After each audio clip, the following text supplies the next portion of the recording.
Morning, good afternoon, and good evening as per your time.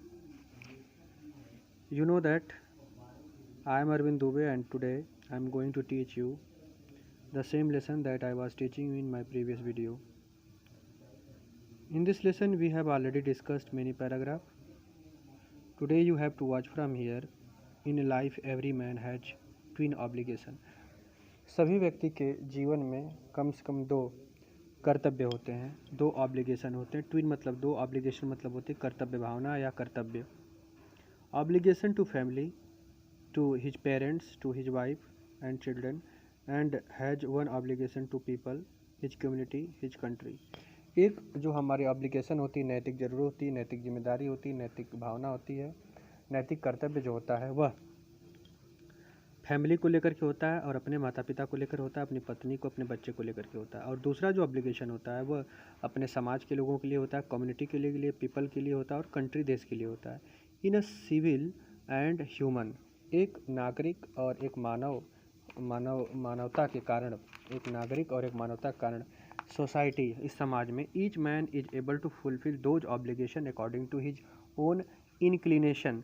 हर व्यक्ति को इस कर्तव्य को पूरा करना होता है अपने अपने इंक्लिनेशन के अनुसार। नेचुरल टेंडेंसीज ऑफ बिहेवियर, आदमी का जो नेचुरल टेंडेंसी, प्राकृतिक व्यवहार होता है, ज़रूरत होता है, उस हिसाब से इसको फिल करना होता है, इसको कंप्लीट करना होता है। But in a country like South Africa, लेकिन साउथ अफ्रीका जैसे देश में it was almost impossible for a man of my birth and colour to fulfil both those obligation.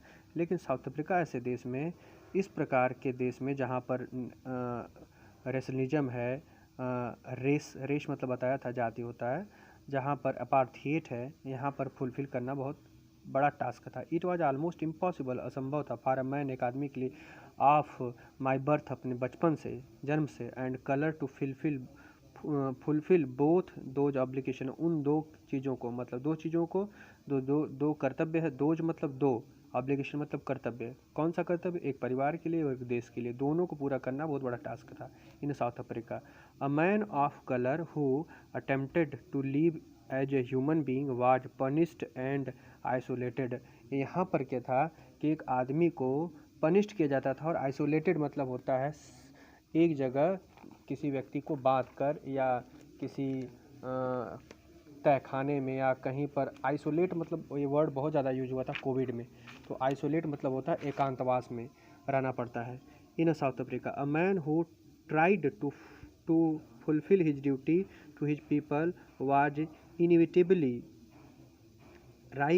ripped from his family and his home and was forced to live life apart। अगर कोई व्यक्ति इस प्रकार का काम भी करना चाहता है तो वह उसको अपने परिवार से, अपने लोगों से दूर रहना पड़ता है, और Twilight existence, secrecy and rebellion, और आपको सिक्रेसी बहुत गुप्त रूप से रहना पड़ता है, और एक रिबेलियन मतलब एक विद्रोही की तरह रहना पड़ता है। I did not in the beginning choose to place my people above my family. I did not in the beginning, मैंने शुरुआत में, चूज मतलब होता है चुनना, टू द प्लेस, उस प्लेस को नहीं चुना था, माई पीपल अपने लोगों के लिए, एबव माई फैमिली और अपने परिवार के लिए, but in tempting to serve my people, अपने परिवार के लोगों की सेवा करने के लिए, I found that I was prevented from fulfilling my obligation as son. मुझे लगा कि एक बेटे की तरह अपने देश के लिए और अपने परिवार के लिए मुझे अपने कर्तव्यों का पालन करना होगा। एज अ ब्रदर, एक भाई के रूप में, एज अ फादर, एक पिता के रूप में, एज अ हस्बैंड, एक पति के रूप में। तो यहाँ पर नेल्सन मंडेला अपने ऊपर जो बातें जो बीती रहती हैं उसको बताते हैं। वो कहते हैं कि साउथ अफ्रीका जैसे देश में अगर अपनी बात को पूरा करना है तो आपको इन प्रकार की जो समस्याएं हैं उसको सामना करना पड़ता है। जैसे मैं ऑलरेडी बता चुका हूं कि साउथ अफ्रीका में रंग भेद को लेकर के बहुत बड़ी लंबी लड़ाई लड़ी गई। काफ़ी लंबी लड़ाई के बाद साउथ अफ्रीका आज़ाद हुआ। वहाँ पर एक कानून बना, क्योंकि वहाँ पर गोरों के लिए अलग और कालों के लिए अलग कानून था। इसके खिलाफ कैसे नेल्सन मंडेला ने अपने लाइफ में स्ट्रगल किया, लड़ा, उस चीज़ को इस लेसन में दिखाया गया है और बताया गया है। तो इन पैराग्राफ में जो आज मैं बताया हूँ, अगर इसको समझने में कोई प्रॉब्लम है, नहीं समझ में आ रहा है, तो आप मुझे बता सकते हैं। वैसे पहले समझने से पहले कम से कम 2 बार 3 बार इस वीडियो को आप देखें, वर्ड्स को देखें, समझें। नहीं समझ में आएगा तो मुझे मैसेज कर सकते हैं। Thank you, have a good day.